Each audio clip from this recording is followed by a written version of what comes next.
Good morning student. मैं आकाश sir physics numerical में आपका हार्दिक स्वागत अभिनंदन करता हूं। फिजिक्स न्यूमेरिकल में मैं आपको आज से 12th क्लास की न्यूमेरिकल बताने वाला हूं। 12th क्लास की न्यूमेरिकल में देखिए मैं कुमार मित्तल की बुक्स बताना चाहता हूं। कुमार मित्तल में जितने भी न्यूमेरिकल हैं इंपॉर्टेंट मैं वो आपको बताना चाहता हूँ। तो आप लोग देख लें, एक बार किताब देख लें। मेरे पास ये किताब है, ये कुमार मित्तल नगीन प्रकाशन की किताब आती है, बहुत ही अच्छी किताब है। इस किताब के आप न्यूमेरिकल देखिएगा। तो न्यूमेरिकल में आपको एक एक न्यूमेरिकल तो नहीं, हालांकि पिछली परीक्षाओं में पूछे गए जितने भी न्यूमेरिकल होंगे वो मैं आपको यहाँ बताऊंगा। तो आप सिर्फ उतने ही न्यूमेरिकल देखें जितने मैं यहाँ बोर्ड पर बता रहा हूँ, उनको ही आप तैयार करें और उनको ही आप पढ़ें, उनका एक बढ़िया सा नोट्स बनाएं। उसी में से आपकी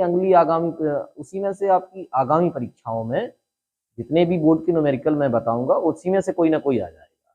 शुरू करते हैं। चलिए, पहला चैप्टर है कूलाम का नियम तथा वैद्युत क्षेत्र।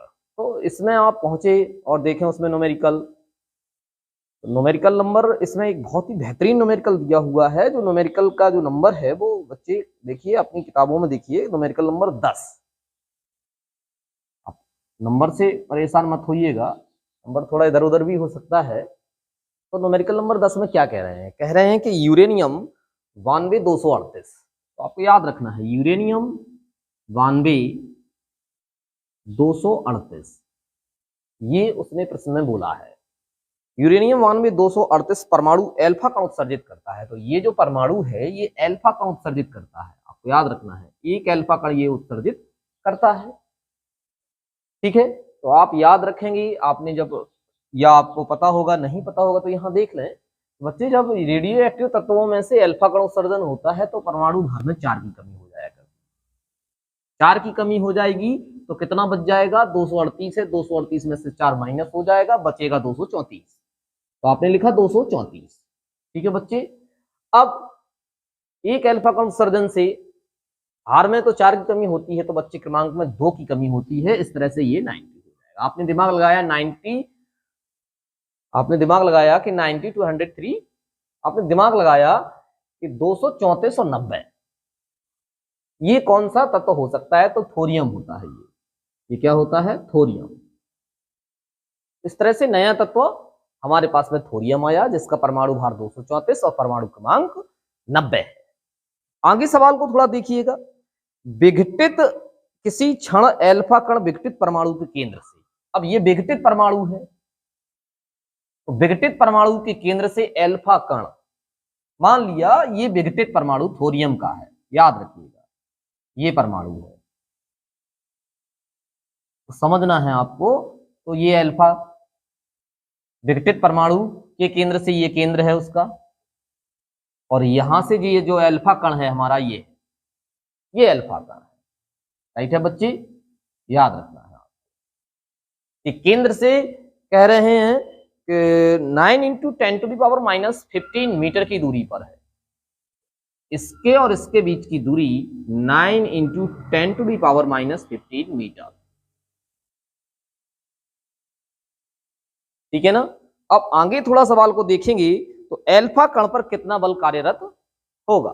तो एल्फा कण पर कार्यरत बल पूछ रहे हैं। देखो बच्चे, ये तो सिर्फ बना दिया है समझने के लिए, आपको बनाना नहीं है ये चीज जरूर आप लिख लें। अब देखिएगा तो कितना बल कार्यरत होगा। तो बल F is equal to question mark, आपसे पूछ रहे हैं। अब याद रखें एल्फा कण भी एक आवेशित कण होता है, और नाभिक पर भी आवेश होता है। आपको याद रखना है नाभिक पर आवेश कितना होता है बच्चे। यदि आप जानते होंगे तो नाभिक में कौन कौन से कण होते हैं, तो प्रोटॉन होते हैं और न्यूट्रॉन होते हैं। प्रोटॉन पर धनावेश होता है और न्यूट्रॉन पर कोई आवेश नहीं होता है, न्यूट्रॉन उदासीन होता है। तो जैसा कि आपको पता होना चाहिए कि प्रोटॉन पर कितना आवेश होता है। प्रोटॉन पर आवेश बच्चे 1.6 इंटू 10⁻⁻19 कूलम होता है। अब जरा देखिएगा कि प्रोटॉन कितने हैं। ये थोरियम का परमाणु है और थोरियम का परमाणु क्रमांक 90 है। हम जानते हैं कि जितना परमाणु क्रमांक हुआ करता है उतना ही प्रोटॉन की संख्या हुआ करती है। तो इसका मतलब इसके नाभिक में 90 प्रोटॉन है। तो पहला आवेश जो हमारे पास में है Q1 नाभिक का आवेश बराबर 90 प्रोटॉन के, और आप जानते हैं कि 90 प्रोटॉन का आवेश कितना होगा, प्रोटॉन का आवेश कितना होता है 1.6 इंटू 10⁻⁻19 कूलाम।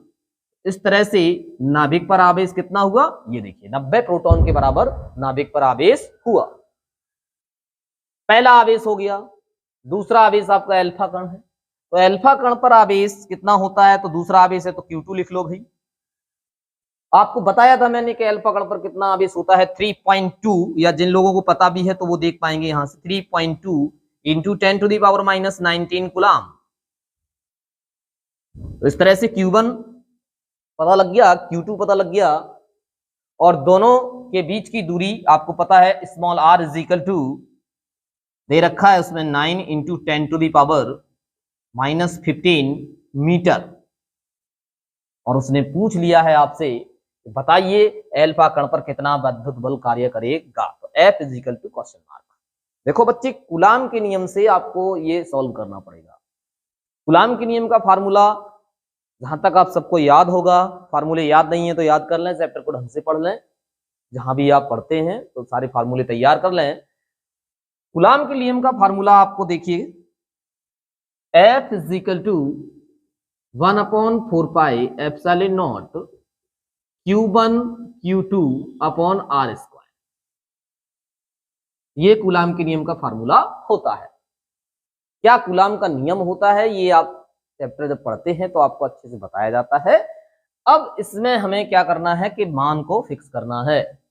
देखिए F बराबर तो पूछ ही रहे हैं, आप जानते हैं 1/4 पाई एप्सिलॉन नॉट की वैल्यू कितनी होती है, तो बच्चे याद रखिएगा इसका पूरा जो मान हुआ करता है वो हुआ करता है 9 इंटू 10⁻9 इंटू Q1 देखिए कितना है आपके पास में, ये देखिए ये लिखा हुआ है, तो 90 इंटू 1.6 इंटू 10⁻⁻19 कूलाम है, Q1 हो गया।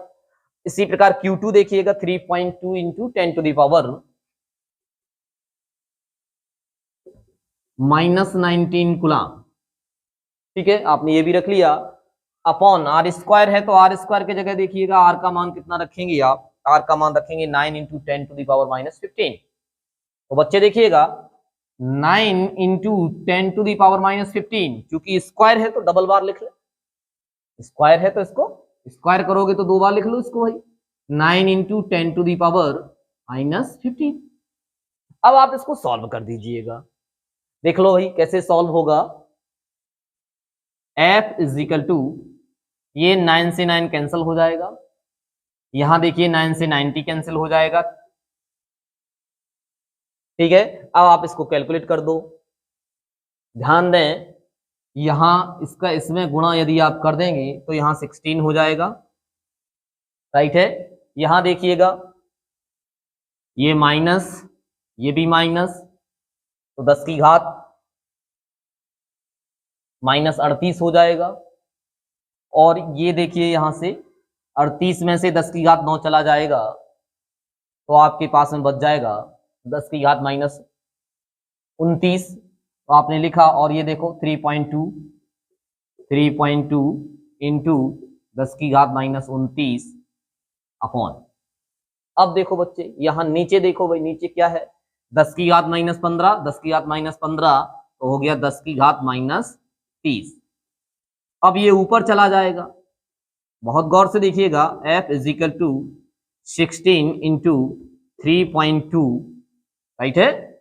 या फिर एक काम कर लो, क्या काम कर लेंगे कि ये दशमलव एक अंक आप पीछे ले लेंगे, तो जैसे ही आप एक अंक दशमलव पीछे लेंगे तो 10 की घात -29 है, तो बच्चे जितना अंक आप पीछे जाएंगे पावर उतना माइनस का बढ़ाएंगे। देखिए एक अंक आप पीछे गए हैं तो एक अंक पावर आप माइनस का बढ़ा लीजिए, तो हो जाएगा 10 की घात -30, ये देखिए 10 की घात -30 हो गया, और ये ऊपर पहुंचा तो ये हो गया 10 की घात +30। इस तरह से ये वाला मामला तो खत्म हो गया। आपके पास में क्या बचा 16 इंटू 32, इसका आप गुणा करके लिख दीजिएगा, आपके पास में आंसर आ जाएगा। तो जब आप इसका गुणा करेंगे तो आपको देखने को मिलेगा 512 न्यूटन। न्यूटन जरूर लिखिएगा क्योंकि न्यूटन जो होता है बच्चे बल का मात्रक हुआ करता है। इस तरह से ये आपका सवाल हुआ, आप लोग नोट करिएगा। अगला सवाल देखेंगे। देखिए बच्चे अपनी अपनी किताबों में देखिएगा, एक बहुत इंपॉर्टेंट प्रश्न दिख रहा है जो 2017 की परीक्षा में पूछा गया था। तो 2017 की परीक्षा में प्रश्न नंबर 14 देखिए, न्यूमेरिकल नंबर 14, ये बच्चे आया था 2017 की परीक्षा में पूछा गया था, इसलिए बहुत ही इंपॉर्टेंट है। और मैं यहाँ पर सिर्फ उन्हीं न्यूमेरिकल को बता रहा हूँ, 12th क्लास के उन्हीं न्यूमेरिकलों को बता रहा हूँ जो विगत परीक्षाओं में पूछे गए हैं। तो सवाल नंबर 14 2017 की परीक्षा में आया है और ये देखिए कैसे लगेगा।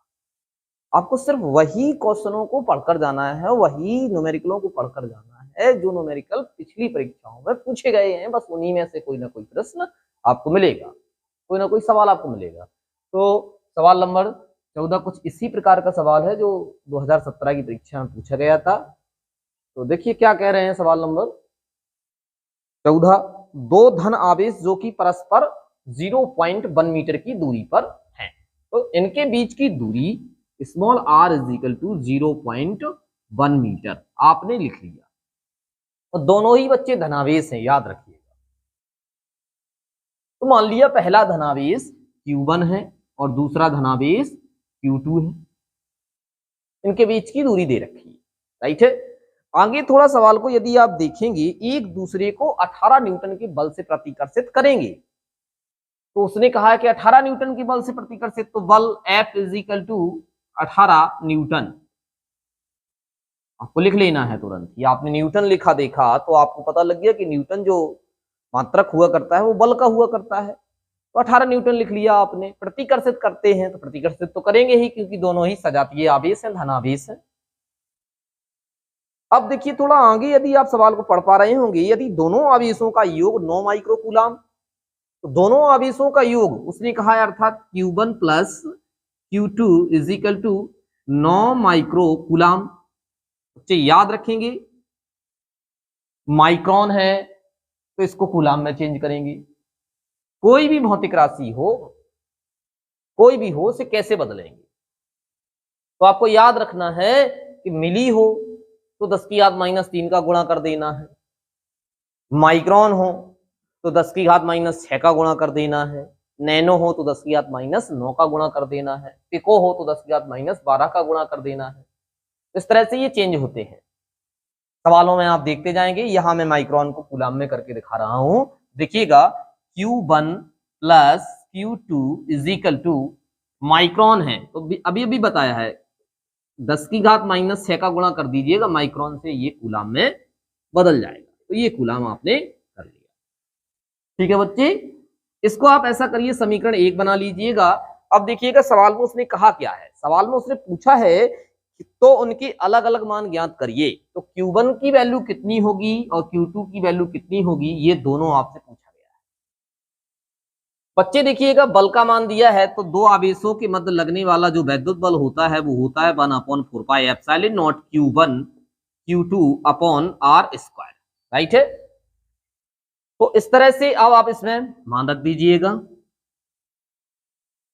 देखो बच्चे F की जगह पे आपको मान दे रखा है 18 है तो 18 रख लिया आपने। आपको ये भी पता रहता है इसकी वैल्यू कितनी होती है, 9 × 10⁹, 9 × 10 की घात 9। Q1 Q2 का कोई वैल्यू दिया नहीं है तो आपने इसको वैसे का वैसे ही रख दिया, अपॉन R की जगह देखिएगा बच्चे 0.1, राइट है। स्क्वायर है तो आपने इसको स्क्वायर कर लिया, यानी कि 2 बार लिखा हुआ है। इसको आप कैलकुलेट करेंगे, कैलकुलेट करने से आपको देखो क्या मिलेगा, 18 इज इक्वल टू, थोड़ा ध्यान दें, 9 × 10⁹ Q1 Q2 अपॉन, इसको देखिएगा इसका जब आप 2 बार गुणा करेंगे 0.1 × 0.1, कैलकुलेशन है आप जैसे भी करें। तो देखिएगा एक अंक दशमलव यहां से हटाया, यहाँ एक 0 बढ़ाया, यहाँ फिर से हटाया, यहाँ एक 0 बढ़ाया, इस तरह से यहाँ से दशमलव बढ़ गया और 1 × 1 हो जाएगा और अपॉन में 1, राइट है। तो इसको देखिए अब आप क्या करेंगे, तो सॉल्व कर लो भाई। देखो 18 इज इक्वल टू, यहां देखो ये 10 की घात 9 है, ये दो और इसमें जुड़ जाएंगे तो हो जाएगा 9 गुणित 10 की घात 11 और ये बचा आपका Q1 Q2 बटे 1। ठीक है, इसकी कैलकुलेशन करो, 9 into 10⁻11 into Q1 Q2 is equal to 80। ठीक, अब Q1 Q2 18/9 इंटू 11, ये देखिए यहां से दो बार कैंसल आउट हुआ और 10 की घात 11 नीचे से ऊपर जाएगा तो हो जाएगा Q1 Q2 is equal to 2 into 10⁻11 coulomb. ठीक है, तो इस तरह से ये आपने देखा। अब आपको अलग अलग मान ज्ञात करना है, तो अलग अलग मान ज्ञात करने के लिए आपने अलजेब्रा में एक फार्मूला पढ़ा होगा, वो यहां देख लीजिएगा। क्या होता है, Q1 माइनस Q2 का whole square, right, is equal to Q1 plus Q2 का whole square minus 4Q1 Q2। बच्चे ये सूत्र इसमें लगेगा, ये आपको याद रखना है कि यहां से सवाल में ये फार्मूला अप्लाई करेंगे तो आप आंसर तक पहुंचेंगे। देखो बच्चे रखिएगा, Q1 माइनस Q2 दिया नहीं गया है तो इसको वैसे का वैसा रख लो। Q1 plus Q2 9 micro coulomb, देखो मैंने इसको कूलाम में कर लिया था तो यहां रख लीजिएगा 9 इंटू 10⁻⁻6 का whole square minus 4 Q1 Q2 की वैल्यू आपने अभी अभी फाइंड आउट की है तो हो जाएगा 2 इंटू 10⁻11। इसकी कैलकुलेशन करिएगा आप लोग, तो देखिए कैसे कैलकुलेशन होती है, कैलकुलेशन भी देख लेते हैं। Q1 माइनस Q2 का होल स्क्वायर, इसका होल स्क्वायर देखिएगा कैसे, ये दो बार है तो 9 81 हो जाएगा और 6 दूनी 12 हो जाएगा, 10 की घात माइनस 12 माइनस यहां देखो 4 दूनी 8 हो जाएगा और गुणित 10 की घात माइनस 11। बच्चे अब आपको इसको घटाना है बच्चे, तो कैसे घटेगा थोड़ा ध्यान दें। Q1 माइनस Q2 का whole square is equal to, देखो बच्चे यहां 10 की घात माइनस 12 है, यहां 10 की घात माइनस 11 है, जोड़ना है या घटाना है तो ये बराबर घातें होनी चाहिए, या तो यहां भी 11 कर लो या फिर यहां 12 कर लो। तो देखो यहां 12 कर लेते हैं, देखिए 81 गुणित 10 की घात माइनस 12 माइनस यहां मैंने लिख लिया 80। ठीक है, यहां मैंने लिख लिया क्या, 80 लिख लिया। तो थोड़ा ध्यान देंगे,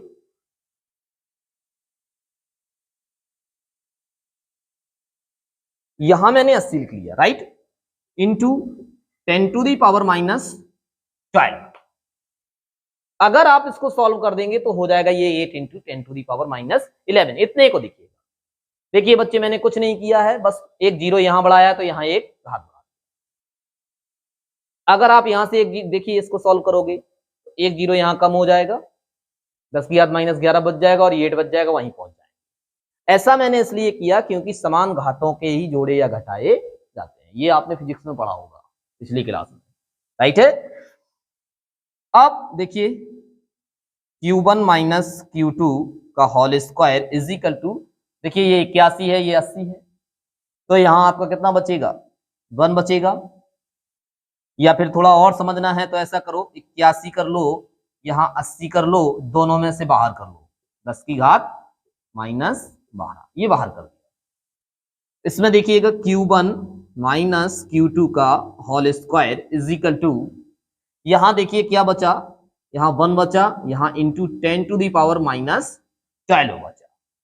कोई दिक्कत, तो इस तरह से आपने देखा कि Q1 माइनस Q2 का whole square is equal to 1 into 10⁻⁻12। ये इसको बना लो आप समीकरण 2, राइट। अब कुछ नहीं करना है, समीकरण 1 और समीकरण 2 को जोड़ देना है, सॉल्व कर देना है और Q1 Q2 के अलग अलग मान आपको रिसीव कर लेने हैं। तो इतना नोट करिएगा, मैं आपको आगे बताता हूं। देखो बच्चे,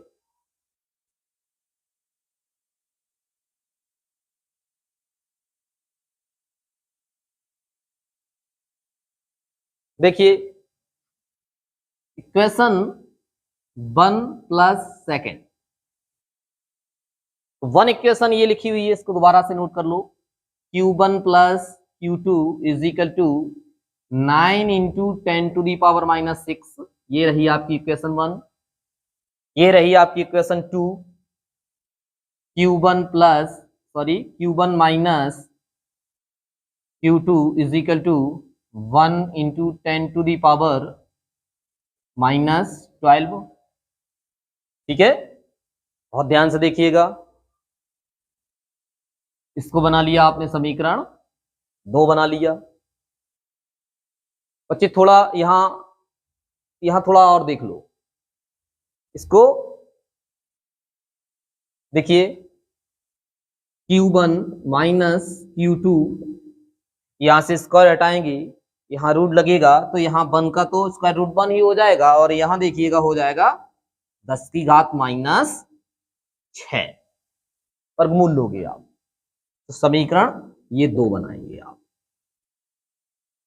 ठीक है, समीकरण 1 और 2 को जोड़ेंगे तो देखिएगा समीकरण 2 क्या है आपकी, यहां भी 10 की घात माइनस 6। राइट है। अब देखिएगा थोड़ा,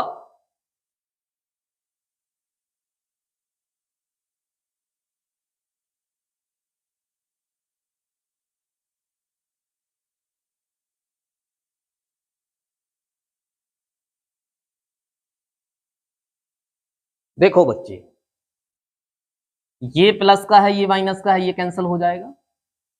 राइट, आप जोड़ रहे हैं एक Q1 तो हो गया 2Q1।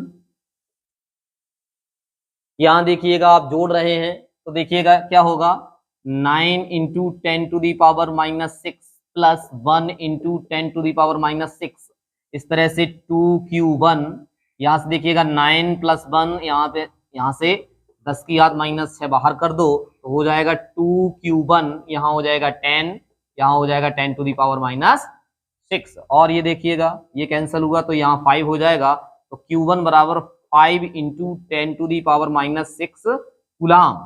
बच्चे आप इसको और अच्छे से लिख सकते हैं, ये 10⁻⁻6 जो होता है बच्चे माइक्रोन होता है, माइक्रोन की वैल्यू है, तो आप इस तरह से लिख सकते हैं Q1 बराबर 5 माइक्रो कूलाम। राइट, ये रहा पहले आवेश का मान Q1 बराबर आया 5 माइक्रो कूलाम, या कहें 5 इंटू 10⁻⁻6 कूलाम। अब आप ये वैल्यू किसी भी एक इक्वेशन में रख दो। इक्वेशन देखिए मैं रख देता हूं इन फर्स्ट इक्वेशन, तो फर्स्ट इक्वेशन में जैसे ही आप वैल्यू रखेंगे तो आपके पास में Q2 का मान आएगा। तो देखिएगा Q1, देखो Q1 की जगह इसका मान ही रख दो। ये देखिए Q1 की जगह रखा आपने 5 इंटू 10⁻⁻6। राइट, ये प्लस लगा हुआ है, प्लस लगा दिया। Q2 इज इक्वल टू, ये देखिएगा 9 इंटू 10⁻⁻6। अब आप देख रहे हैं कि इसका ट्रांसफर करेंगे, यहां जोड़ में है तो यहां घटाव में हो जाएगा। देखिएगा Q2 9 इंटू 10⁻⁻6 और ये लगा माइनस, ये रहा 5 इंटू 10⁻⁻6। इसको सॉल्व कर लो तो Q2 यहां से देखिएगा 9 माइनस 5 और ये 10 की घात दोनों में माइनस 6 बाहर कर दो तो 10 की घात माइनस 6। इस तरह से Q2 बराबर आया आपका 4। देखिएगा 4 इंटू 10⁻⁻6 कूलाम। आप जानते हैं कि इसको आप लिख सकते हैं माइक्रो, Q2 बराबर हो जाएगा 4 माइक्रो कूलाम। इस तरह से ये सवाल नंबर 14 लगेगा, नोट करिएगा। अब आप अपनी अपनी किताबों में अगला सवाल नंबर देखिएगा।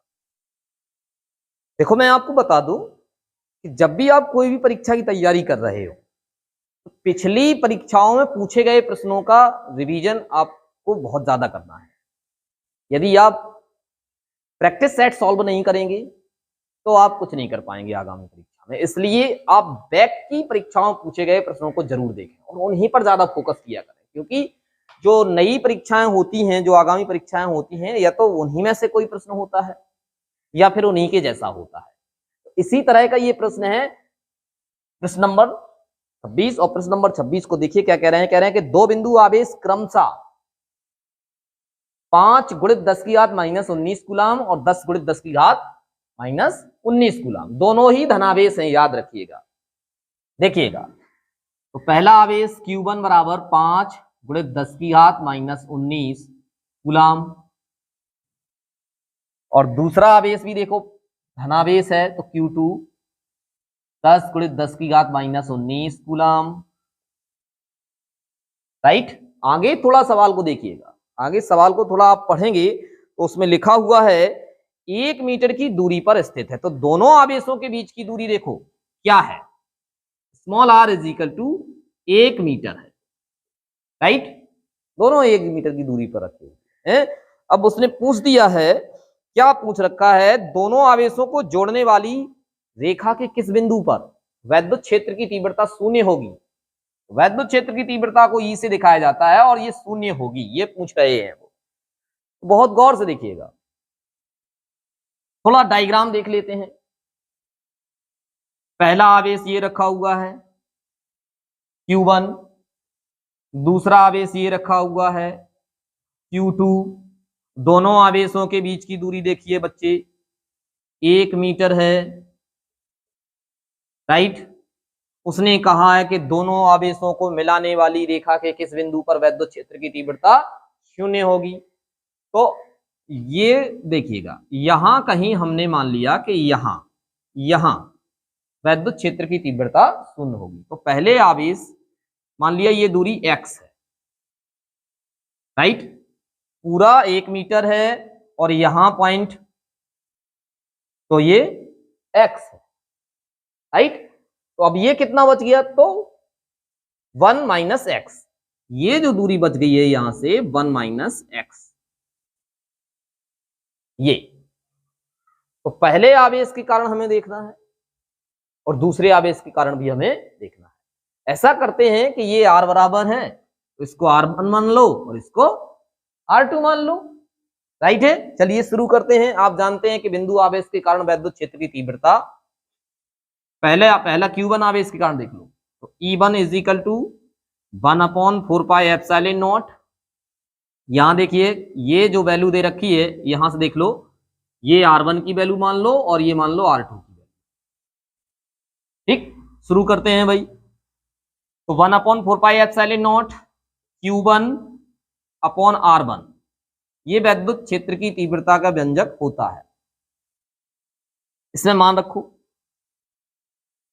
इसकी वैल्यू क्या है 9 इंटू 10⁹। Q1 की वैल्यू देखो बच्चे 5 इंटू 10⁻⁻19। R1 की वैल्यू देखो बच्चे, R1 की जगह देखो x है, स्क्वायर है तो स्क्वायर कर दो, ठीक है। इसको आपको कुछ नहीं करना है, कैलकुलेट थोड़ा कर लो सुविधा के लिए। ये हो जाएगा 45 गुणित, यहां देखो यहां हो जाएगा 10 की घात कितना हो जाएगा -10 अपॉन एक्स स्क्वायर, राइट। इसको बना लो आप समीकरण 1। ऐसे ही आप Q2 आवेश के कारण देखो, तो E2 बराबर 1/4πε0 Q2 अपॉन R2 का स्क्वायर, मान रख दो 9 इंटू 10⁹ इंटू Q2 की जगह देखो क्या है 10 इंटू 10⁻⁻19 कूलाम। R2 देखो, R2 देखिए ये लिखा हुआ है 1 minus x, 1 minus x square है तो स्क्वायर लगा दो, कैलकुलेट कर दो। E2 इज इक्वल टू, ये हो जाएगा 90, ये हो जाएगा 10⁻⁻10 अपॉन 1 माइनस एक्स का होल स्क्वायर। इसको बनाया आपने समीकरण 2, राइट है। अब थोड़ा ध्यान दें, थोड़ा ध्यान दें, परिणामी वैद्युत क्षेत्र की तीव्रता बच्चे होती है E बराबर E1 माइनस E2। वैद्युत क्षेत्र की तीव्रता प्लस Q आवेश कारण वैद्युत क्षेत्र की तीव्रता E1 बाहर की ओर और इसमें ही बाहर की ओर, दोनों प्लस है, तो परिणामी वैद्युत क्षेत्र की तीव्रता कैसे निकलेगी E is equal to E1 minus E2। अब आप ऐसा करिए, E का मान क्या है 0 है, यहां 0 रखेंगे आप। E1 माइनस E2, इसका ट्रांसफर कर दो E2 का, तो ये माइनस का है, इधर प्लस का हो जाएगा। तो देखिएगा E1 is equal to E2, इसमें E1 E2 के मान रख लो और सॉल्व कर लो भाई। तो E1 का वैल्यू ये देखो 45 into 10 to the power minus 10 upon x square is equal to E2 का वैल्यू देखो ये लिखा हुआ है 90 into 10 to the power minus 10 upon 1 minus x का होल स्क्वायर, राइट। ये देखिएगा ये कैंसल हो गया, देखो ये सब कैंसल हो गया यहां से, यहां क्या बचा 1 अपॉन एक्स स्क्वायर, यहां क्या बचा 2 अपॉन 1 माइनस एक्स का होल स्क्वायर। इसको कैलकुलेट कर दो भाई, कैलकुलेट करेंगे तो आप पाएंगे 2x square is equal to 1 minus x का होल स्क्वायर, राइट। अब देखिएगा यहां से स्क्वायर हटा लो, यहां रूट लगा लो, तो यहां रूट लगेगा तो हो जाएगा देखिएगा 1 minus x is equal to root 2 x, right है।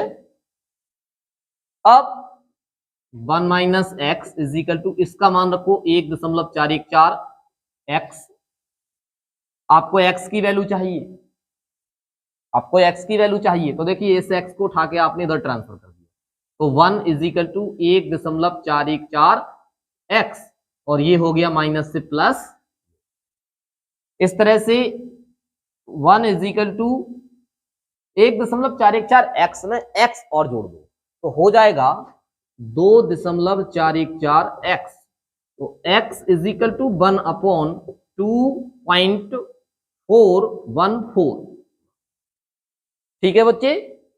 तो इसको जब आप कैलकुलेट करेंगे तो ये देखो बच्चे मीटर में आएगा और आपको इसे सेंटीमीटर में बदलना है। याद रखिएगा मीटर से सेंटीमीटर में बदलने के लिए 100 का गुणा कर दीजिएगा, तो 1 इंटू 100 अपॉन 2.414, तो ये बदल जाएगा किसमें सेंटीमीटर। इस तरह से आपके पास में x बराबर जो वैल्यू आएगी वो आएगी 41.4 सेंटीमीटर, तो ये आपका आंसर रहेगा। पहले आवेश से कितने दूरी पर वैद्युत क्षेत्र की तीव्रता शून्य होगी, 41.4 सेंटीमीटर की दूरी पर वैद्युत क्षेत्र की तीव्रता शून्य होगी। इस तरह से ये सवाल नंबर 26 समाप्त हुआ। ये जो सवाल नंबर 30 है आप लोग अपनी अपनी किताबों में देख पा रहे होंगे, सन 2010 के बोर्ड एग्जाम में आया था, बहुत महत्वपूर्ण प्रश्न है, काफी इंपॉर्टेंट है।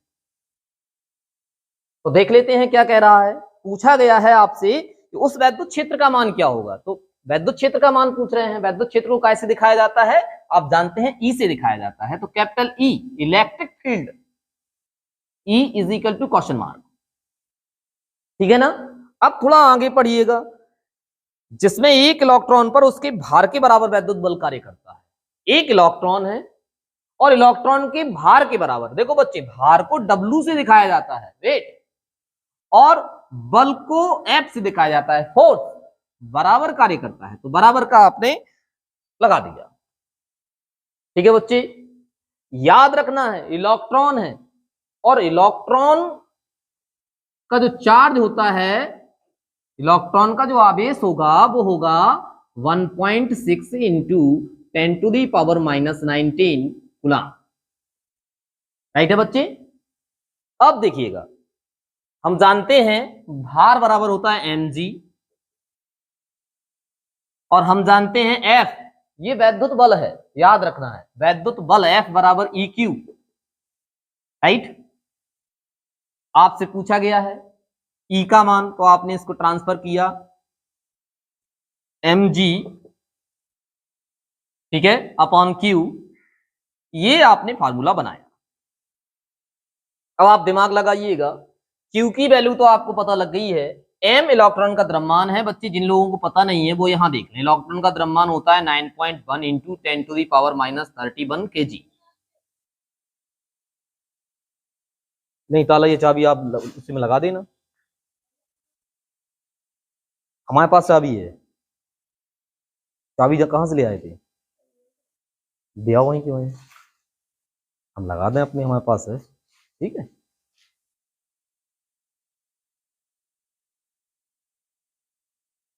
देखिए बच्चे, E is equal to m g upon q. अब m की वैल्यू आपको पता लग गई है 9.1 into 10 to the power minus 31 kg होती है।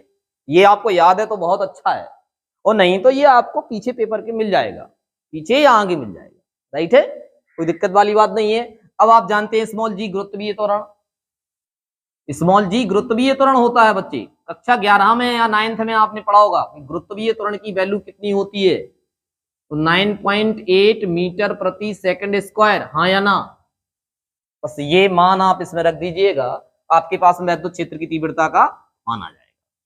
तो E is equal to M की value 9.1 into 10 to the power minus 31, G की वैल्यू 9.8 अपॉन Q की वैल्यू देखिएगा बच्चे, Q की value 1.6 into 10 to the power minus 19। बच्चे इसको कैलकुलेट करेंगे, जैसे ही आप इसको कैलकुलेट करेंगे तो आपके पास में आंसर आएगा।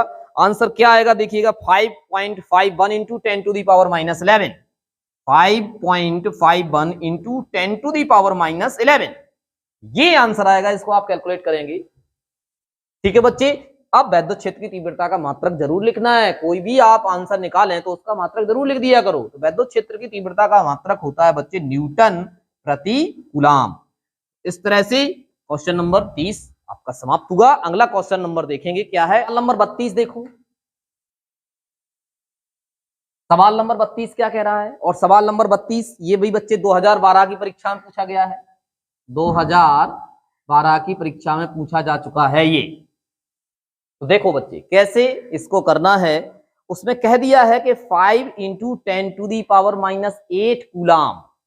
तो आपने जैसे ही देखा कूलाम लिखा है, तो कूलाम किसका मात्रक होता है, आवेश का मात्रक होता है। तो आवेश को कैसे दिखाते हैं, क्यू से दिखाते हैं, और उसका मान दिया है 5 into 10 to the power minus 8 coulomb, right बच्चे।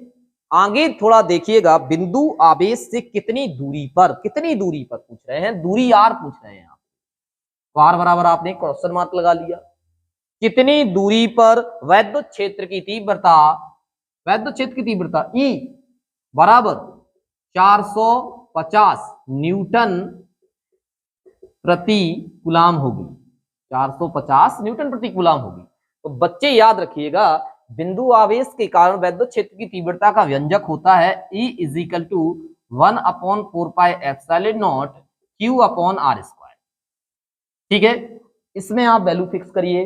देखो बच्चे 450 रख दिया, इसकी वैल्यू आपको पता ही है 9 इंटू 10 टू दी पावर 9, और Q की वैल्यू देखिए 5 into 10 to the power minus 8। कितनी दूरी पर, तो दूरी पूछ रहे हैं तो R की जगह R ही रखिएगा, और स्क्वायर है तो स्क्वायर भी लगा दीजिएगा।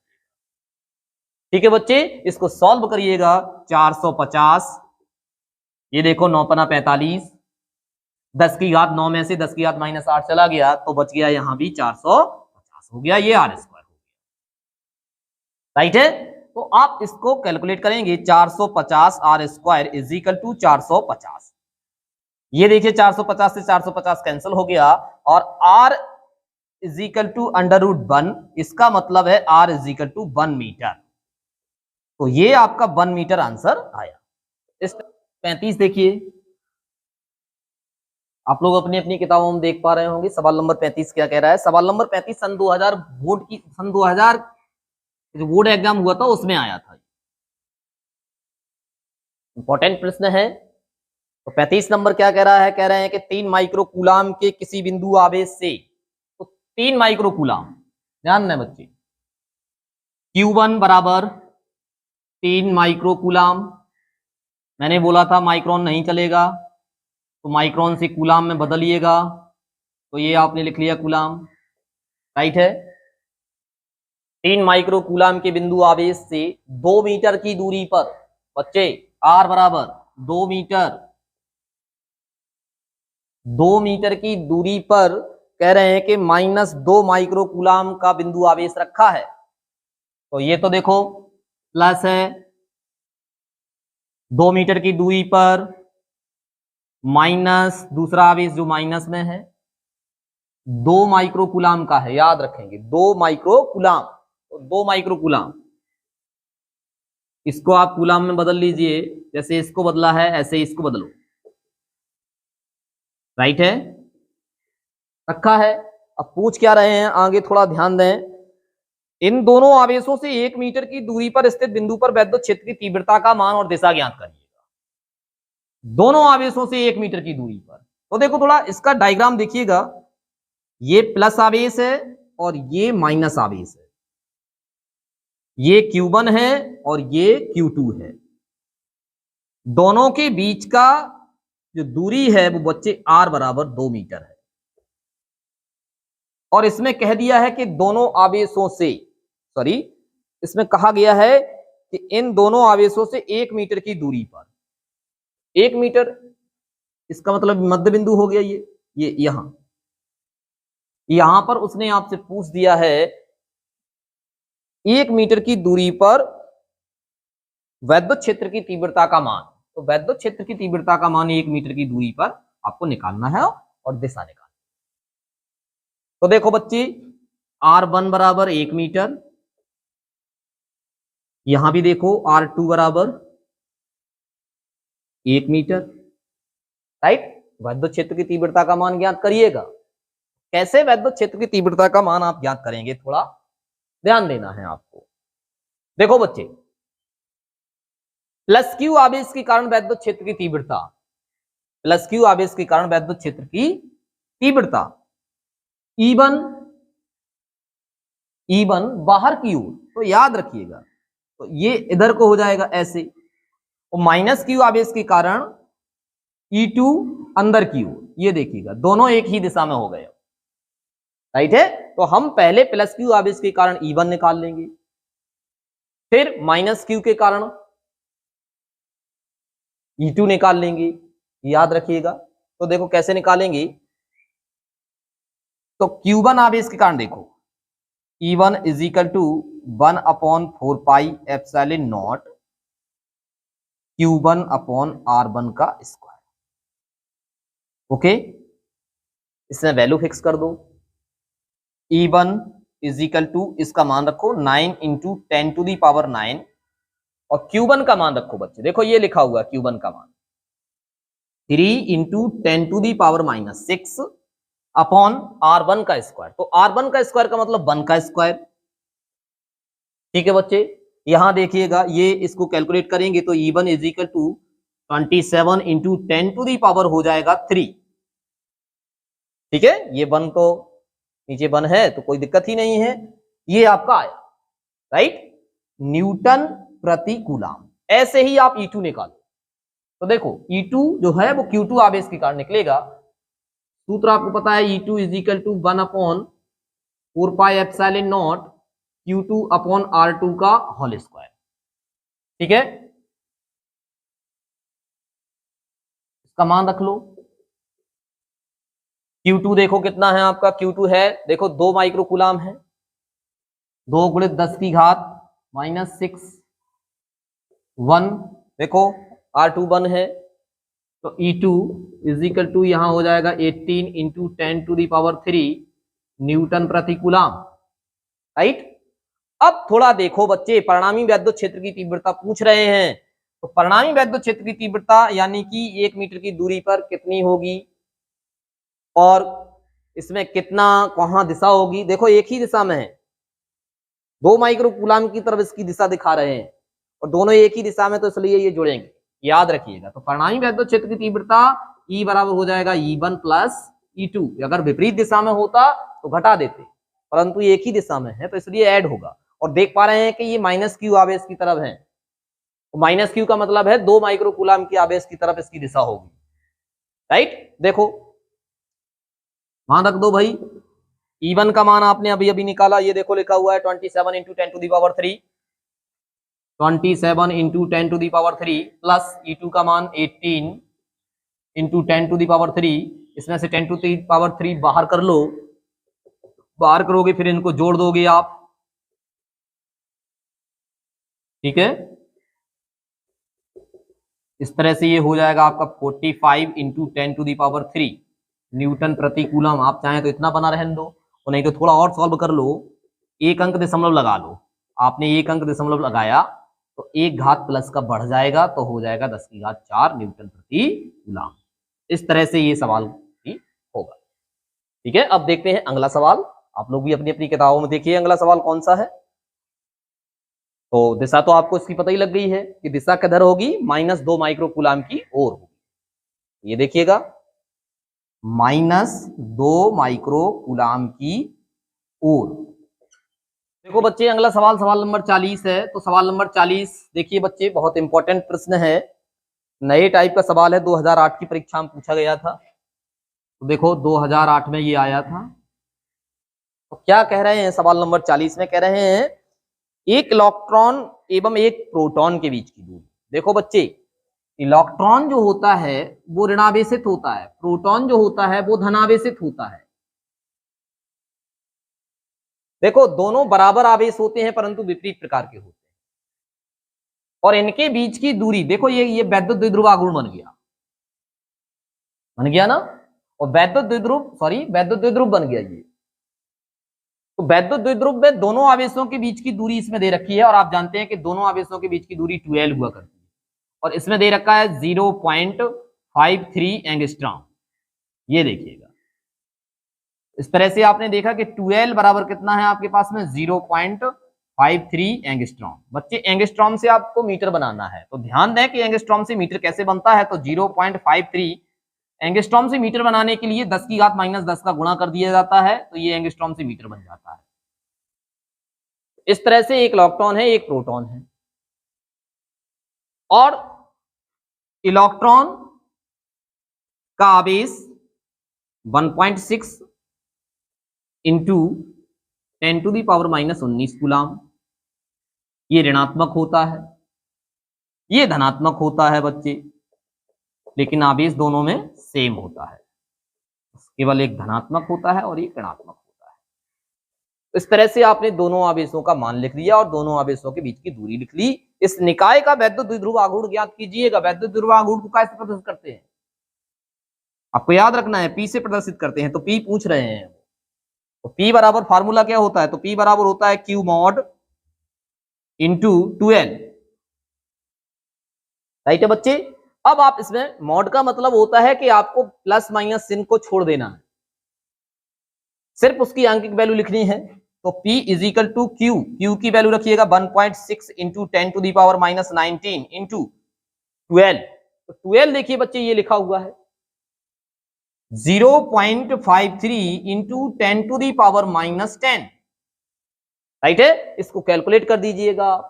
कैलकुलेट करेंगे तो आपको वैद्युत द्विध्रुव आघूर्ण पता लग जाएगा कि कितना है वैद्युत द्विध्रुव आघूर्ण। जैसे ही आप कैलकुलेशन करेंगे, इसका गुणा करेंगे, तो आपके पास में आएगा 8.48 इंटू 10⁻⁻30। 8.48 इंटू 10⁻⁻30। वैद्युत द्विध्रुव आघूर्ण का मात्रक क्या होता है बच्चे, देखो इसका मात्रक कूलम होता है, दूरी का मात्रक मीटर होता है, तो कूलम मीटर।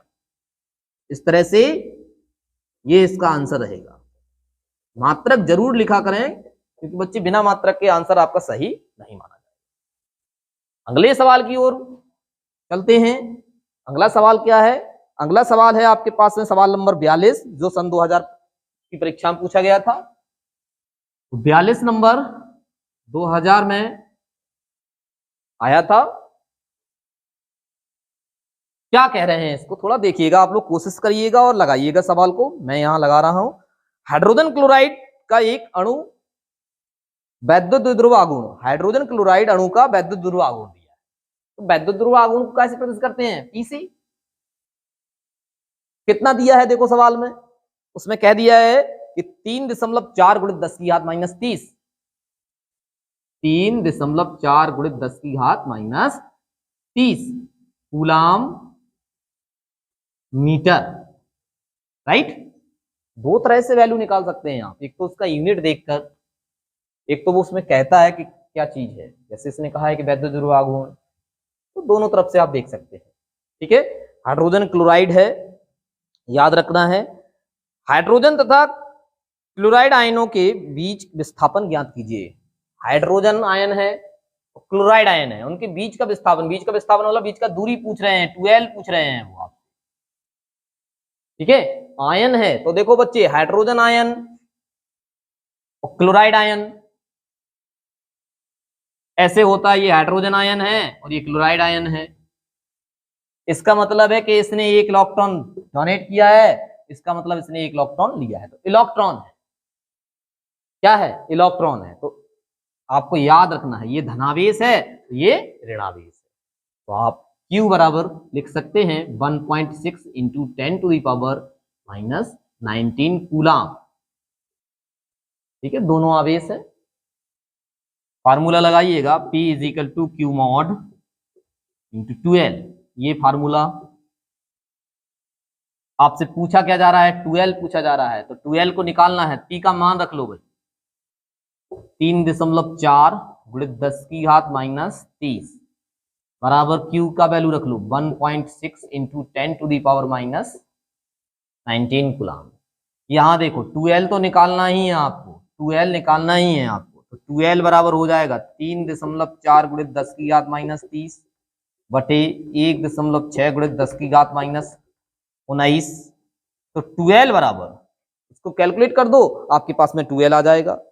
जैसे ही बच्चे आप इसको कैलकुलेट करेंगे तो आपका जो मान आएगा वो आएगा 2.125 गुणित 10⁻11। इसकी कैलकुलेशन जब आप करेंगे तो आपके पास में ये आंसर आएगा, राइट है। अब दूरी या विस्थापन का मात्रक क्या होता है, मीटर, ठीक है बच्चे। ये 2 का भाग मत दे देना इधर, क्योंकि पूरा जो डिस्टेंस होता है वो 12 ही होता है और 12 ही निकालना था, राइट है। इस तरह से आप इन सवालों को नोट करिएगा। सन 2010 की परीक्षा में पूछा गया था, बहुत इंपॉर्टेंट सवाल है। तो सवाल नंबर 45 को जरा देखिएगा। एक वैद्युत द्विध्रुव 10⁵5 न्यूटन प्रति कूलाम, तो न्यूटन प्रति कूलाम किसका यूनिट होता है, वैद्युत क्षेत्र का होता है, न्यूटन प्रति कूलाम। तो इसका मतलब ये वैद्युत क्षेत्र का मान दे रखा है, वो भी 10⁵5, तो आपने लिख लिया 10⁵5 न्यूटन प्रति कूलाम के वैद्युत क्षेत्र में 30 डिग्री के कोण पर, डिग्री थीटा बराबर 30 अंश के कोण पर, राइट है, 30 अंश के कोण पर 1 कूलाम मीटर आघूर्ण, 1 कूलाम मीटर। अब कूलाम मीटर किसका, वैद्युत द्विध्रुव आघूर्ण का मात्रक होता है, तो आपने लिख लिया P बराबर 1 कूलाम मीटर, ठीक है, 1 कूलाम मीटर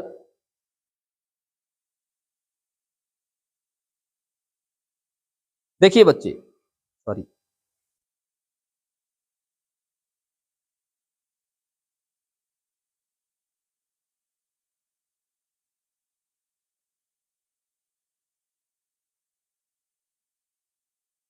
देखो बच्चे सवाल नंबर 45 में कह रहे हैं कि एक वैद्युत द्विध्रुव 10⁵5 न्यूटन प्रति कूलाम के वैद्युत क्षेत्र में, तो वैद्युत क्षेत्र E is equal to 10⁵5 newton प्रति कूलाम के वैद्युत क्षेत्र में 30 अंश के कोण पर, थीटा बराबर 30 अंश के कोण पर रखा है। अब उसमें क्या कहा है, उस पर 6 गुणित 10⁻⁻24 coulomb metre, sorry newton metre, 6 गुणित 10⁻⁻24 न्यूटन मीटर का बलाघूर्ण। तो बलाघूर्ण कैसे दिखाते हैं, टॉ से दिखाते हैं। बलागुण कह भी दिया है और बलागुण का मात्रक न्यूटन मीटर होता है। चाहे यहां से आप आंसर लिखो, देख सकते थे कि क्या चीज दे रखी है, और चाहे आप उसने कहा भी है कि बलागुण, ठीक है। बल आघूर्ण लग रहा है, वैद्युत द्विध्रुव के आघूर्ण की गणना कीजिए। तो देखिए ये पूछा गया है वैद्युत द्विध्रुव के आघूर्ण, बल आघूर्ण अलग होता है, वैद्युत द्विध्रुव आघूर्ण अलग होता है। तो वैद्युत द्विध्रुव आघूर्ण का मतलब P बराबर क्वेश्चन मार्क, ये आपसे पूछा गया है, आपको फार्मूला याद होना चाहिए। वैद्युत क्षेत्र में स्थित वैद्युत द्विध्रुव पर बल युग्म का आघूर्ण टॉ बराबर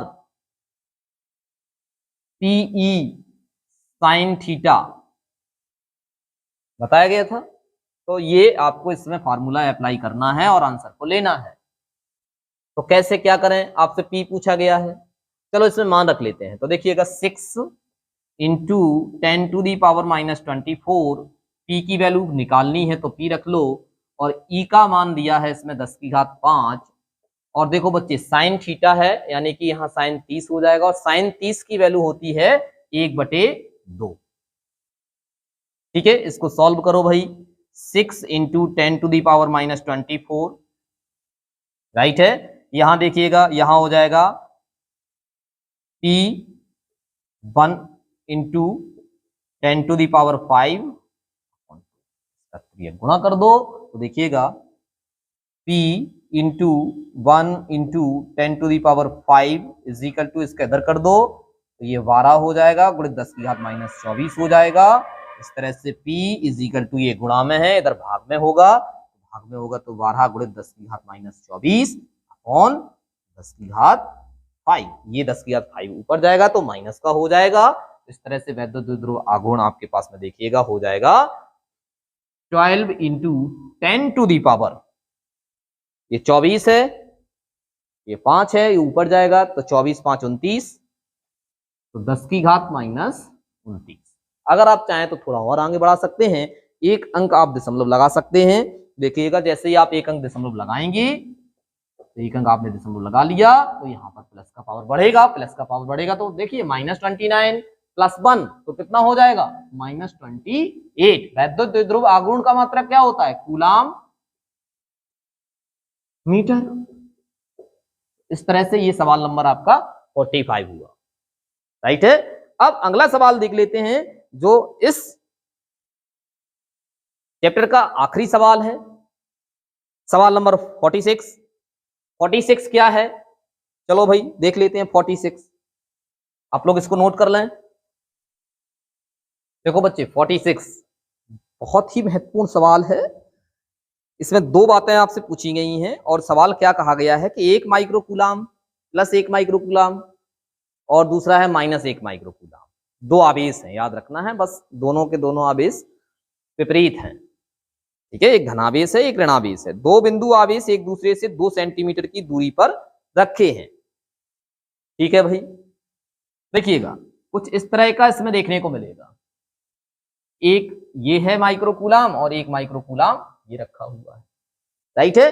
अब थोड़ा ध्यान दें, एक प्लस का है तो एक माइनस का है। आपने देखा कि बराबर परंतु विपरीत प्रकार के, देखो ध्यान से बच्चे, ये Q1 ये Q2 दोनों 1 माइक्रोकूलाम के हैं, 10⁻⁻6, और ये भी 10⁻⁻6।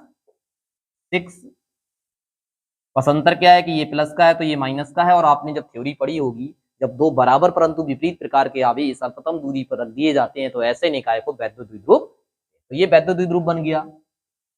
और वैद्युत द्विध्रुव के बीच की दूरी कितनी होती है, 12 होती है, याद रखिएगा। तो 12 होती है, और इन दोनों के बीच की दूरी 12 बराबर दे रखी है 2 सेंटीमीटर।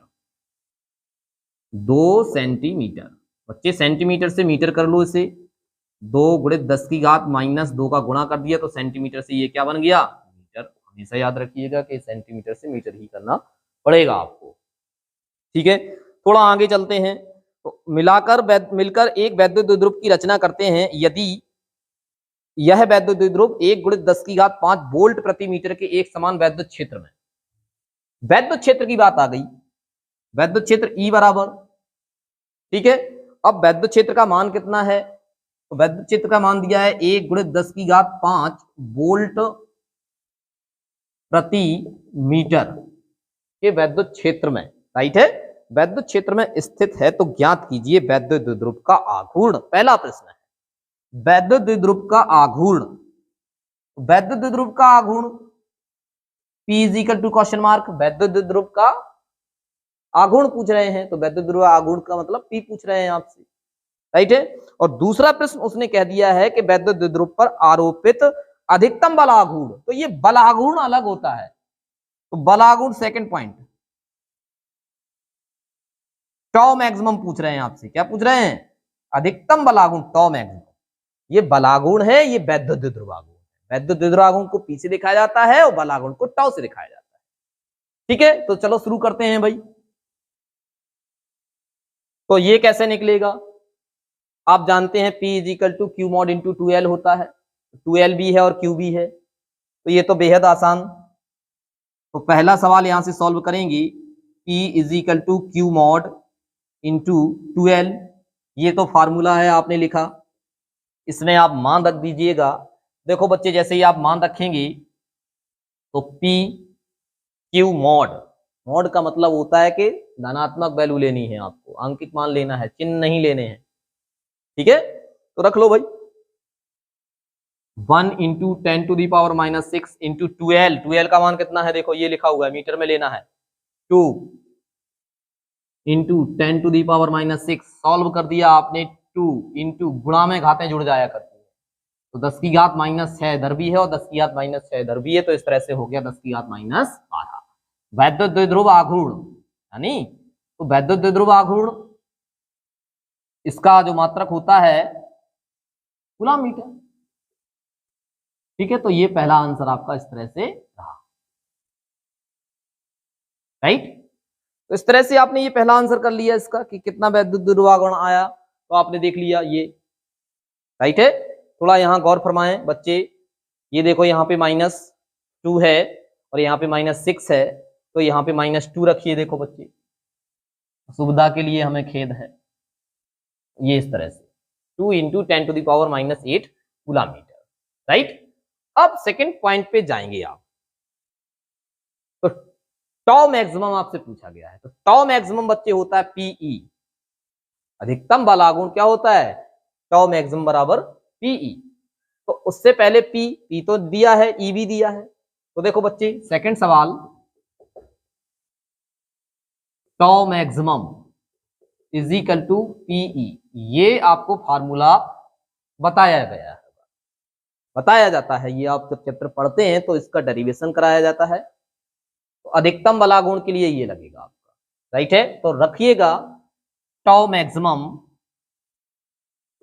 अधिकतम बल आघूर्ण बराबर P का वैल्यू अभी अभी आपने निकाला है 2 इंटू 10⁻⁸, ई वैद्युत क्षेत्र का वैल्यू, वैद्युत क्षेत्र का वैल्यू क्या है 1 इंटू 10⁵, 1 इंटू 10⁵, इसकी कैलकुलेशन कर दीजिएगा तो टॉ मैक्सिमम देखने को मिलेगा, ठीक है ना, तो 10 की घात -3, ठीक है।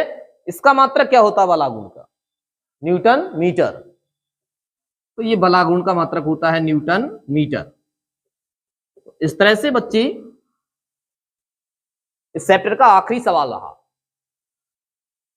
है ना। तो ये जितने मैंने बताए ये सब किसी न किसी परीक्षा में पूछे गए, तो आप लोग इतने ही सवालों को देखें, इतने ही सवालों को तैयार करें, इन्हीं में से या इनके ही जैसा कोई आपकी परीक्षा में होगा तो आपको कोई परेशानी नहीं होगी, बढ़िया नोट्स बना लें। तो इसके साथ ही इस चैप्टर के न्यूमेरिकल खत्म हुए और आज की क्लास भी समाप्त होती है। बच्चे चैनल को लाइक, बच्चे चैनल को सब्सक्राइब, शेयर और वीडियो को लाइक करना ना भूलें। आज के लिए इतना ही, गुड बाय। कल फिर मिलेंगे चैप्टर नंबर 2 के न्यूमेरिकल लेकर। धन्यवाद।